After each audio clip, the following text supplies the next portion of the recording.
श्री असाउद्दीन ओवैसी जी।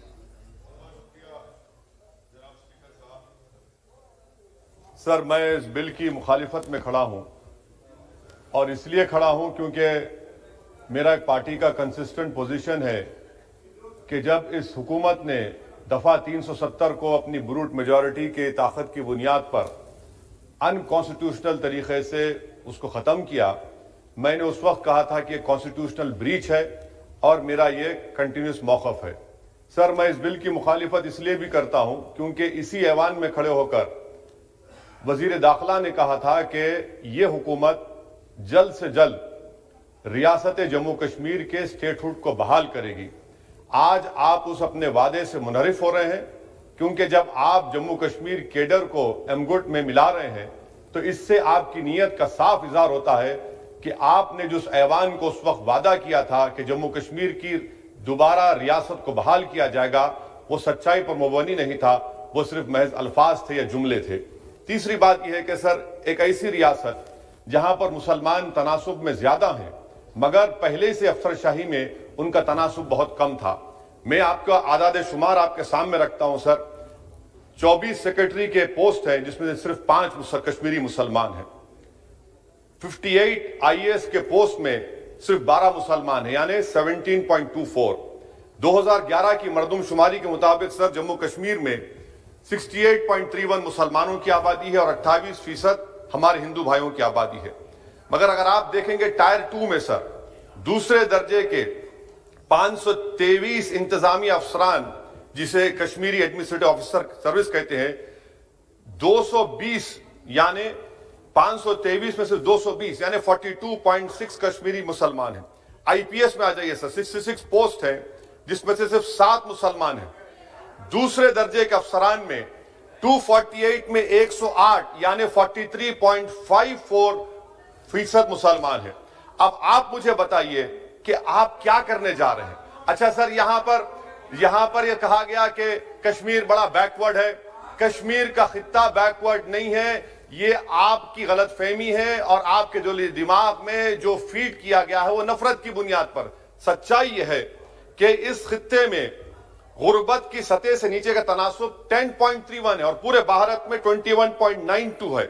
मैं सरकार से जानना चाहता हूं कि आखिर आप कश्मीर की रियासत के स्टेटहुड को बहाल करेंगे, नहीं करेंगे। चौथा बात यह कि आपकी गलत फैसले की बुनियाद पर दूसरे ऐवान में एक भी कश्मीरी रुकने पार्लियामान नहीं है। यह हमारे मुल्क की, भारत की तारीख में तीसरी मरतबा ऐसा हुआ है। मेरा चौथा सवाल हुकूमत से यह है कि हम ये कहते हैं, ये आपका मानना सही है कि हमारे मुल्क में बाहर के दीगर ममालिक को मदाखलत करने की कोई जरूरत नहीं है, मगर आप उनको लेकर गए ना। आप तो यूरोपियन पार्लियामेंट के लोगों को लेकर गए। अब तीसरी मरतबा यूरोप के सफीरों को 16 फरवरी को खबर है कि आप लेकर जा रहे हैं। आखिर ये FDI नहीं है, क्यों यूरोप के लोग कश्मीर जाएंगे? आप एक ऑल पार्टी मीटिंग लेकर जाइए ना डेलीगेशन को। आप यूरोप के डेलीगेशन को कश्मीर लेकर जा रहे हैं। क्या आप चाह रहे हैं मदाखलत करना? इसको इंटरनेशनलाइज आप कर रहे हैं।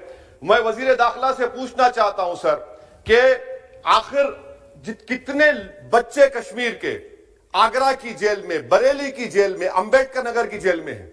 मैं आपको एग्जाम्पल दे रहा हूं, खत्म कर रहा हूं स्पीकर साहब, कि बिलाल अहमद एक कुपवारा का बच्चा है, अमर सिंह कॉलेज श्रीनगर का है, 1600 किलोमीटर दूर श्रीनगर से जेल में है। उसके वालिद ने 25,000 रुपये की अपनी गाय को बेचकर गया, हाईकोर्ट में गया, हाईकोर्ट ने फैसला दिया कि उस बच्चे को श्रीनगर ट्रांसफर करो, एग्जाम लिखाओ। आप उसको नहीं मानते।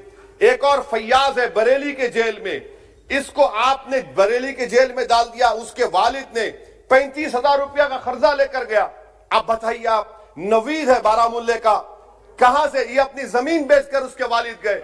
आखिर कितने बच्चे PSA के तहत जेल में हैं? आप उनको कब छोड़ेंगे? और मैं ये बड़ी आखिर में आपसे कह रहा हूं स्पीकर साहब कि यहां पर जितनी नाम निहाद सेकुलर पार्टियों ने हुकूमत के इस इक़दाम की तायीद की, तैयार हो जाइए। ये हुकूमत जो करती है ना, ये दोबारा दोहराएगी और हम तारीख में देखेंगे कि खुदा ना खास्ता चेन्नई को, अहमदाबाद को, बेंगलुरु को, हैदराबाद को यूनियन टेरिटरी बनाएंगे ये लोग। ये कश्मीर में तो एक एग्जाम्पल बना दिए, यहां तजुर्बा किया गया। आज ये सब बैठकर थाली मार रहे हैं। जब लखनऊ UT बनेगा, जब बेंगलुरु UT बनेगा, جب ممبئی یوٹی بنے گا اس وقت ہائے ہائے کریں گے. یہ کنسسٹنٹ پالیسی آپ کی ہے. اسی لیے سر میں ہوم منسٹر سے جو سوالات کیا ہوں میں آپ سے پوچھنا چاہتا ہوں, اور یہ 2G سے 4G کر کے آپ نے احسان نہیں کیا, امریکہ کے دباؤ میں آپ نے کیا.